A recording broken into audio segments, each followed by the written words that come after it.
Тәуелсіз Қазақстанның бүгінгі жетістіктері бұл тікелей Нұрсұлтан Назарбаевтың есімімен байланысты. Кеңес одағынан тұралап қалған экономикасы, шегенделмеген шекарасы, қиын саяси әлеуметтік мәселелері бар мемлекетті мұра қылып қабылдаған ол, тарих үшін қысқа ғана уақытта қуатты елге айналдыра білді. 30 жылға жуық ел басқарған Кемел басшының жарқын жеңістері тұтас мемлекеттің бағындырған белестеріне айналды.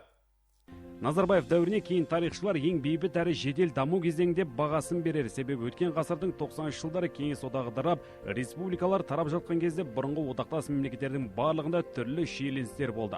Алайда мұндай жайттар Қазақстанда айналып өтті. Көп ұлтты Қазақстан өзінің мықты көшбасшысына сеніп, соның артына ерді.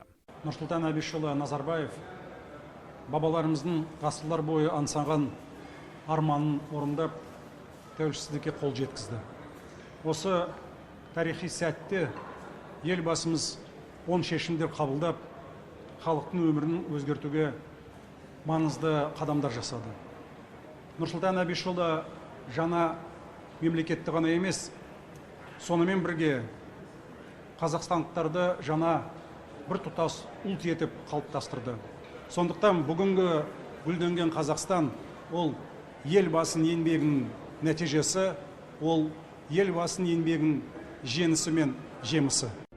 Қиын экономикалық жағдай қарамастан президент 1995 жылы елордан Алматыдан Сарыарқа төсіне ауыстыру туралы бастама көтерді. Араға 2 жыл салып мемлекеттік қызметкерлердің алғашқы көші арқа төсіне келіп жайғасты. Әлем картасында жаңа Астана пайда болды. Елорда тәуелсіз еліміздің айбары мен айдынына айналды. Қазақстанның бүкіл елді мекендерінің жаңғыруына үлгі болды. Бұл бұқараның өмірі мен санасына серпіліс әкелді.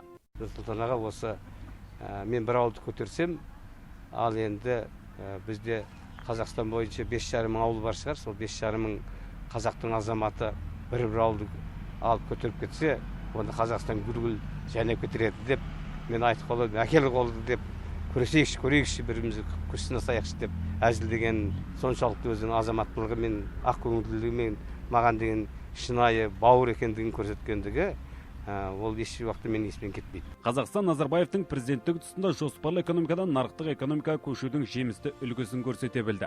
Барлық құқықтық экономикалық механизмдер қалыптасты. Тәуелсіздік жылдары Қазақстан шетелдік ірі кәсіпкерлермен тығыз байланыс орнатып, сауда-саттықты жолға қоя білді. Орталық Азияға құйылған шетелдік инвестицияның 80% Қазақстанға бағытталды. 30 жылдың ішінде дамудың қазақстандық жолы және Назарбаев моделі қалыптасты. Бұл елбасының батыл қадамдарының, тарихи шешімдердің және оған қолдау көрсеткен халқымыздың бірлігінің арқасында келген үлкен жеңіс.